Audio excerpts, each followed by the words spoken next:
Hi friends, welcome to Seema प्रेरी। मैं सुनील राठौर स्वागत करता हूं आपका प्रोफेशनल नॉलेज सीरीज़ के 4th पार्ट में। इससे पहले के 3 पार्ट अगर किसी ने नहीं देखे हो तो चैनल की प्लेलिस्ट में जाके देख सकते हैं। और आज के क्वेश्चन शुरू करने से पहले जो 2 क्वेश्चंस जिनको करेक्शन की ज़रूरत थी उनको बता देता हूं। पहले क्वेश्चन नंबर 15 जिसमें X95 राइफल कारगर रेंज बताया गया था, तो गलती से उसमें गलत बता दिया था, तो इसका सही है कारगर रेंज 400 मीटर होता है।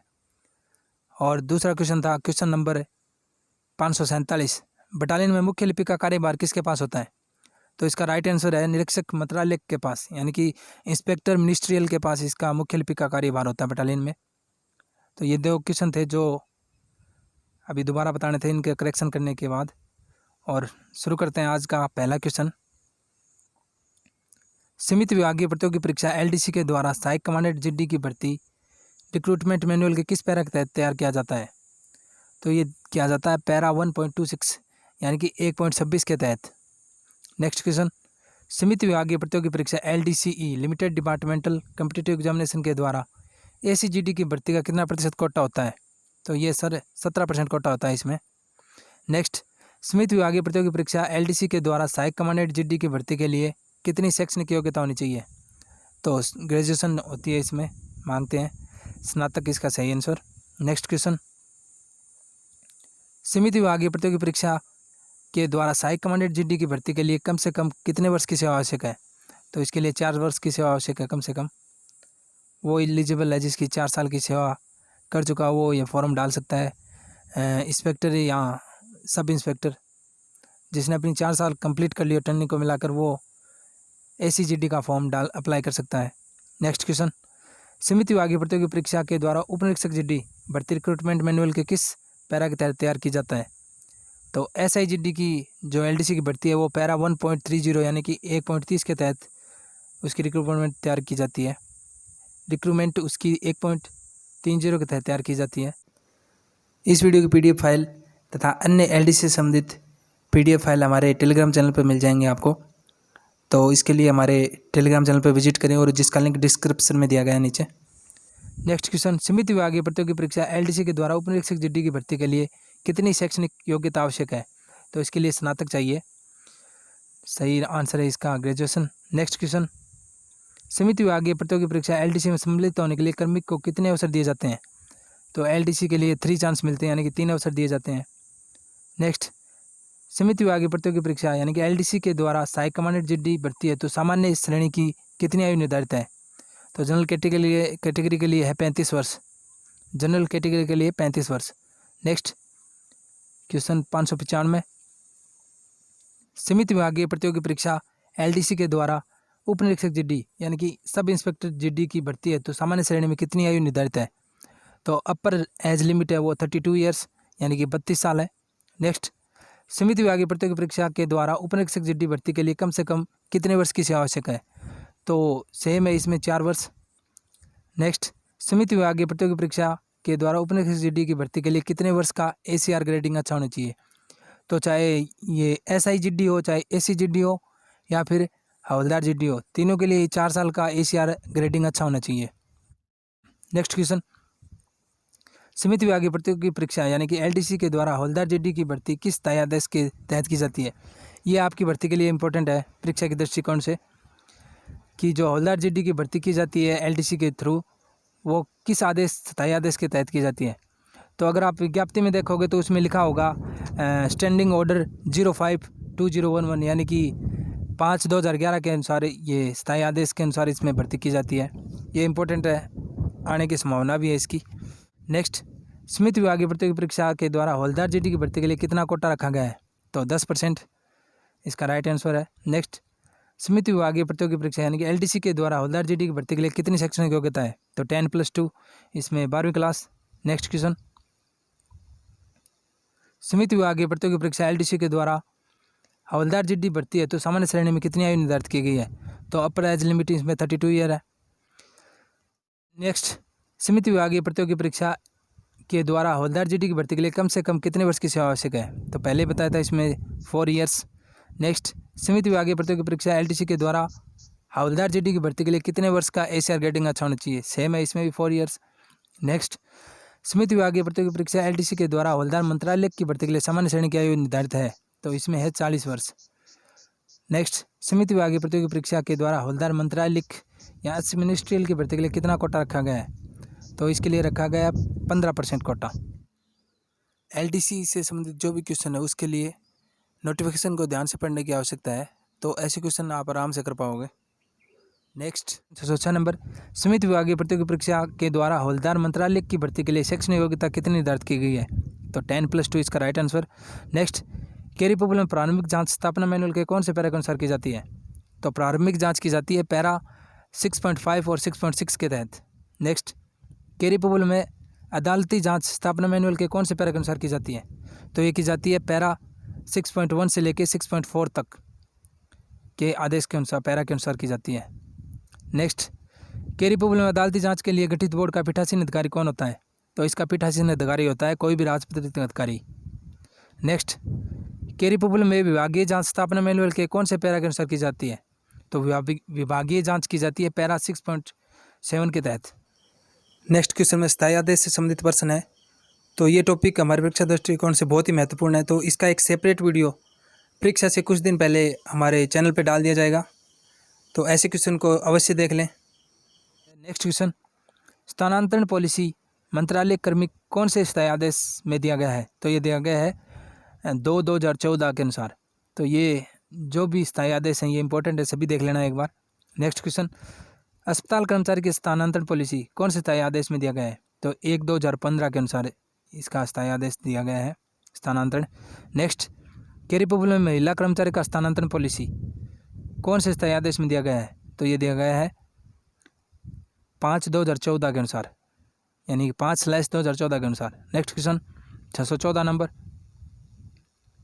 कैरिपोबल में एनजीओ का स्थानांतरण पॉलिसी कौन से स्थायी आदेश में दिया गया है? तो ये दिया गया है 1/2014 में।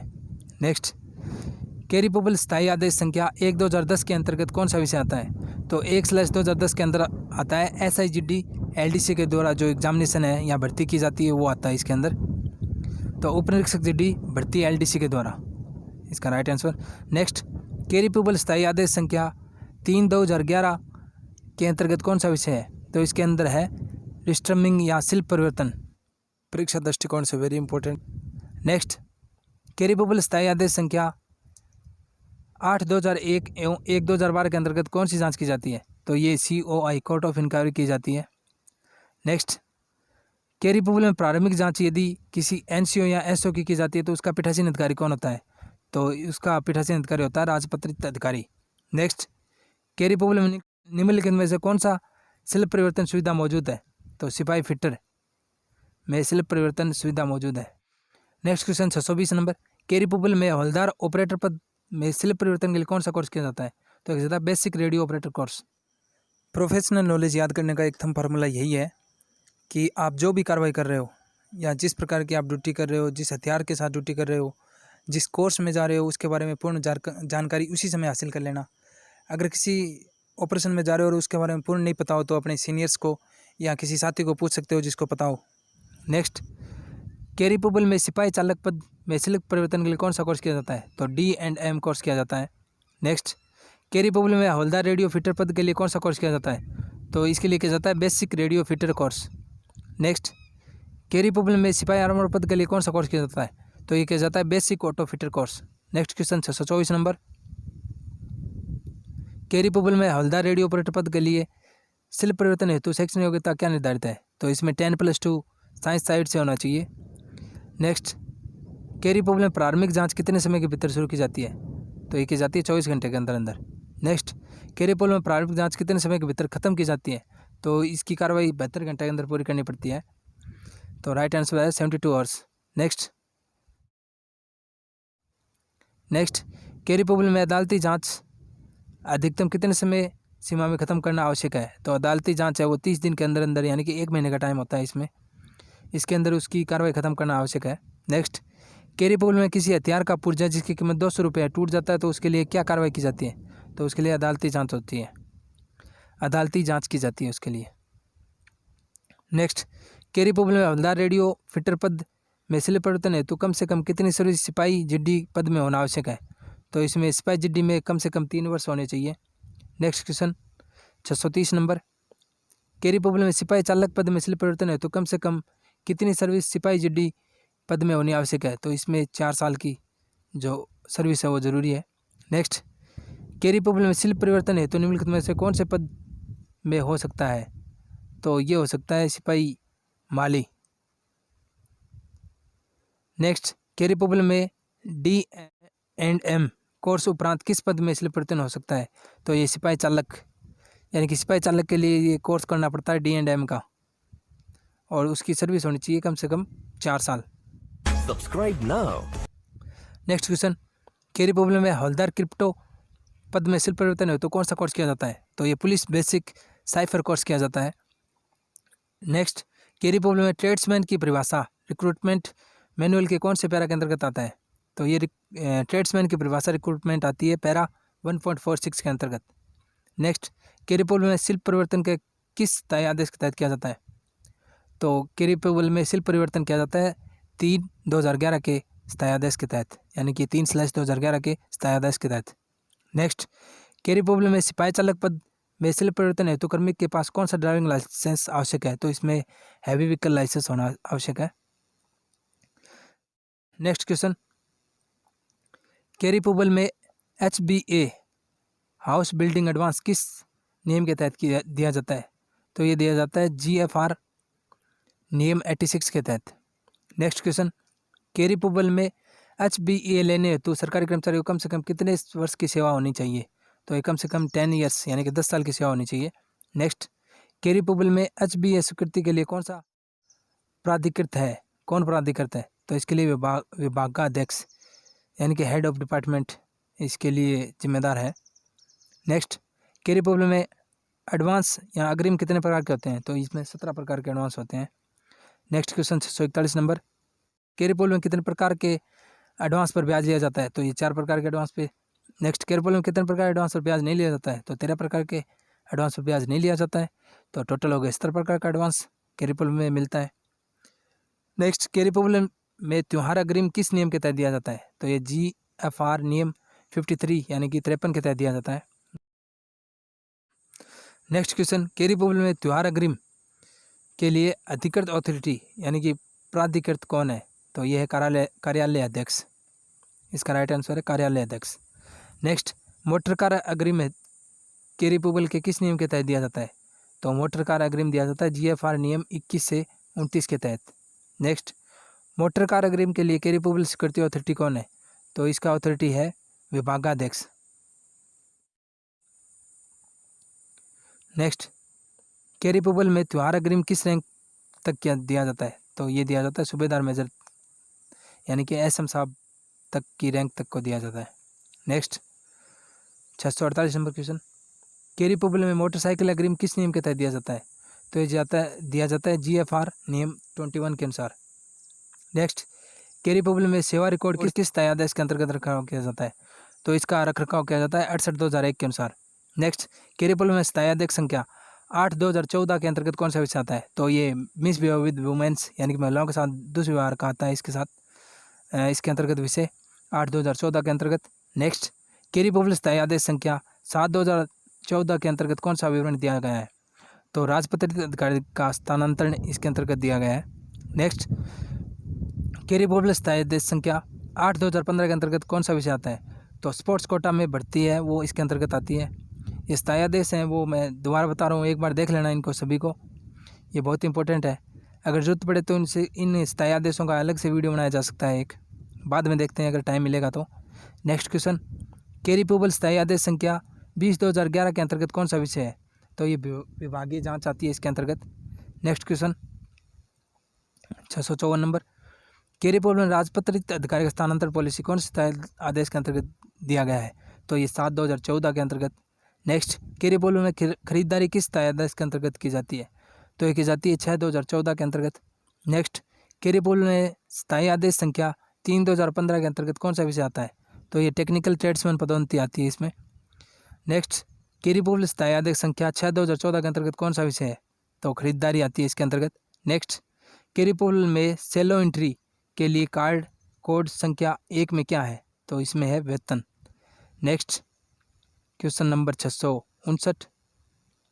केरी पोपल में सावधानी यानी कि सामान्य भविष्य निधि कटौती सेलों में किस कार्ड नंबर के अंतर्गत की जाती है? तो ये कार्ड नंबर 3 के अंतर्गत की जाती है। नेक्स्ट केरी पोपल में अग्रिम के लिए सेलो कार्ड नंबर इस्तेमाल होता है। कौन सा सेलो कार्ड नंबर इस्तेमाल होता है? तो ये कार्ड नंबर 4 इस्तेमाल होता है अग्रिम के लिए। सेलो की शुरुआत केंद्रीय रिजर्व पुलिस बल में सन 2003 में हुई थी। इसका फुल फॉर्म है सर्वर बेस लाइन कम्युनिकेशन। तो ये थी इसकी फुल फॉर्म। नेक्स्ट केरी पोपल में आयकर की कटौती सेलो में कौन से कार्ड नंबर से की जाती है? तो ये सेलो कार्ड नंबर 5 से की जाती है आयकर की कटौती। नेक्स्ट केरी पोपल में कर्मिक का बैंक अकाउंट नंबर की सेलो एंट्री किस कार्ड के तहत की जाती है? तो अकाउंट नंबर की एंट्री की जाती है कार्ड नंबर 6 के तहत। नेक्स्ट केरी पोपल में विभिन्न भत्तों को सेलो में किस कार्ड नंबर से लगाया जाता है? तो ये कार्ड नंबर 2 से लगाया जाता है विभिन्न भत्तों को, और वेतन को सेलो कार्ड नंबर 1 के द्वारा। नेक्स्ट केरी पोपल में वेतन शीर्ष के अंतर्गत आता है।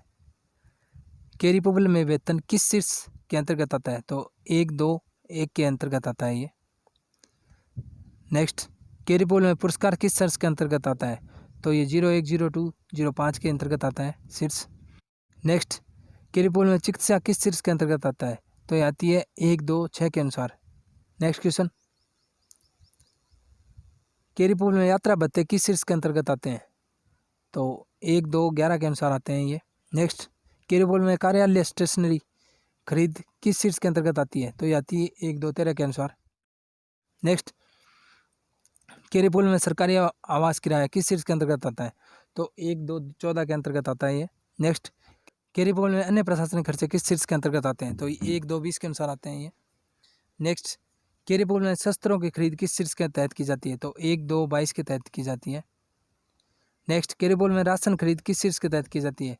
तो 1, 2, 23 के अनुसार। नेक्स्ट केरी पोपल में POL खरीद कौन से शीर्ष के अंतर्गत की जाती है? तो 1, 2, 24 के अनुसार। नेक्स्ट केरी पोपल में कपड़ों की खरीद कौन से शीर्ष के अंतर्गत की जाती है? तो 1, 2, 25 के अनुसार। Next question 675 number. केरी पोपल में माइनर वर्क कौन से शीर्ष के अंतर्गत आता है? 1, 2, 27 के अंतर्गत। नेक्स्ट केरी पोपल में वकील को दी जाने वाली फीस कौन से शीर्ष के अंतर्गत आती है? तो केरी पोपल में वकील को दी जाने वाली फीस कौन से शीर्ष के अंतर्गत आती है? तो ये आती है 1, 2, 28 के अंतर्गत। नेक्स्ट केरी पोपल में गाड़ियों की खरीद कौन से शीर्ष के अंतर्गत आती है? तो आती है 30051 के अंतर्गत। वीडियो अगर हेल्पफुल लगे तो लाइक ज़रूर करें। नेक्स्ट केरी पोपल में मशीनरी एवं इक्विपमेंट कौन से शीर्ष के अंतर्गत आते हैं? तो मशीनरी एवं इक्विपमेंट आते हैं 30052 के अनुसार। नेक्स्ट केरी पोपल में 1, 2, 12 शीर्ष के अंतर्गत क्या आता है? तो विदेश यात्रा खर्च आता है इसके अंतर्गत। नेक्स्ट केरी पोपल में शीर्ष 1, 2, 14 के अंतर्गत क्या आता है? तो इसमें आता है आवासीय किराया या tax. Next question 681 number. E खरीदारी कम से कम कितनी राशि की खरीद पर की जा सकती है? तो ई खरीदारी 2 लाख रुपए तक की खरीदारी पर की जा सकती है। Subscribe now and press the bell icon. Next question 682 number. Tender की कार्यवाही कितने रुपए की खरीद के लिए किया जा सकता है? तो टेंडर 1 लाख से अधिक के लिए किया जा सकता है। नेक्स्ट स्थानीय खरीदारी रुपये 15,000 की सीमा में किस नियम के अंतर्गत की जाती है? तो 15,000 रुपये तक की सीमा में अगर स्थानीय खरीदारी करनी हो तो GFR नियम 145 के तहत की जा सकती है। खरीदारी रुपये 15,000 से 1 लाख की सीमा में किस नियम के अंतर्गत की जा सकती है? तो ये की जा सकती है GFR नियम 146 के अंतर्गत। 2 बीड प्रक्रिया खरीदारी किस नियम के अंतर्गत की जा सकती है? तो ये की जा सकती है GFR नियम 152 के तहत। नेक्स्ट रुपये 25 लाख से अधिक खरीदारी किस नियम के अंतर्गत की जा सकती है? नेक्स्ट रुपये 25 लाख से अधिक की खरीदारी किस नियम के अंतर्गत की जा सकती है? तो ये GFR नियम 150 के अंतर्गत की जा सकती है। नेक्स्ट टेंडर द्वारा रुपये 1 लाख से 25 लाख तक की जानने वाली खरीदारी किस नियम के अंतर्गत आती है? तो ये आती है GFR नियम 125 के तहत। नंबर बजट का नियंत्रण रख रखाव। Next question 688 number. बजट का नियंत्रण एवं रख रखाव किस नियम के अंतर्गत आता है? तो ये GFR 52(1) के अनुसार आता है। नेक्स्ट क्वेश्चन सिंगल टेंडर खरीदारी किस नियम के अंतर्गत की जाती है? तो ये की जाती है GFR नियम 154 के अंतर्गत। नेक्स्ट GFR नियम 151 के तहत कितनी रकम खरीदारी की जा सकती है? तो ये 25 लाख रुपए से कम की खरीदारी इसमें की जा सकती है। नेक्स्ट क्वेश्चन GFR नियम 146 के तहत खरीदारी प्रक्रिया कितनी फॉर्म या कोटेशन की आवश्यकता होती है? तो इसमें फॉर्म कोटेशन की आवश्यकता होती है 3 या 3 से अधिक की। नेक्स्ट, ई खरीदारी में टेंडर खोलने के लिए कम से कम कितने डीएससी की आवश्यकता होती है? तो इसमें कम से कम 3 डीएससी की आवश्यकता होती है। नेक्स्ट, के रिपोबल में आरसी रेट पर खरीदारी कौन सी वेबसाइट से की जाती है? तो DGMND में इसकी खरीदारी की जाती है। नेक्स्ट, के रिपोबल में ऑनलाइन नीलामी किस तय आदेश के तहत की जाती है? तो 1/2016 के स्थायी आदेश के तहत इसकी नीलामी की जाती है। इंपॉर्टेंट क्वेश्चन है। नेक्स्ट क्वेश्चन, GFR नियम 154 के अंतर्गत कौन सी खरीदारी की जाती है? राइट आंसर है सिंगल टेंडर खरीदारी। नेक्स्ट, GFR 145 के अंतर्गत खरीदारी प्रमाण पत्र किसके द्वारा क्या दिया जाता है? तो इसका राइट आंसर है कार्यालय अध्यक्ष द्वारा। नेक्स्ट, के रिपोबल में ई खरीदारी किस पोर्टल के अंतर्गत किया जाता है? तो ये CPPP के अंतर्गत किया जाता है, यानी कि CPPP के अंतर्गत। नेक्स्ट, ई खरीदारी में टेंडर दाखिल करने हेतु कितना प्रतिशत EMD जमा किया जाता है? तो ये 2 से 5% इसमें पहले EMD जमा किया जाता है। नेक्स्ट, GFR नियम 215 के अंतर्गत क्या आता है? तो इसका राइट आंसर है GFR नियम 215 के अंतर्गत आता है GIA। नेक्स्ट, CRPC कब से लागू हुआ? तो CRPC लागू हुआ था 1973 से। नेक्स्ट, CRPC की धारा 2 में क्या दिया गया है? तो धारा 2 में परिभाषाएं। CRPC की धारा 24 में क्या है? Public prosecutor. नेक्स्ट, CRPC की धारा 41 में क्या दिया गया है? तो CRPC की धारा मजिस्ट्रेट द्वारा गिरफ्तार दी गई है 41 में। नेक्स्ट, CRPC की धारा 45 में क्या दिया गया है? तो बल के कार्मिक को गिरफ्तारी को से संरक्षण, यानी किसी भी बल के कर्मचारी को गिरफ्तार नहीं किया जा सकता, इससे संरक्षण दिया गया है CRPC की धारा 45 में। दोस्तों, CRPC तथा IPC के बारे में डिटेल में जानने के लिए नया वीडियो लाएंगे सेपरेट, उसमें चर्चा करेंगे। Next question 715 number, armed force के अधिकारी द्वारा मजमा का तितर मित्र करना किस धारा के अंतर्गत आता है? तो CRPC की धारा 131 के अंतर्गत आता है। नेक्स्ट, फाइलों का रख रखाव स्थापना में किस पैरा के तहत है? तो फाइलों का रख रखाव है पैरा 5.9 के अंतर्गत, यानी कि 5.9 के अंतर्गत। ओके फ्रेंड्स, आज के वीडियो में बस इतना ही। जल्द मिलते हैं नई वीडियो में, जिसमें IPC, CRPC और बल के स्थायी व अस्थायी रिकॉर्ड के बारे में डिटेल में जानकारी दी जाएगी। अगर वीडियो अच्छा लगे तो वीडियो को लाइक करें, और नए व्यूअर हैं तो चैनल को सब्सक्राइब जरूर करें। स्वस्थ रहें, मस्त रहें। जय माता दी, जय हिंद, वंदे मातरम।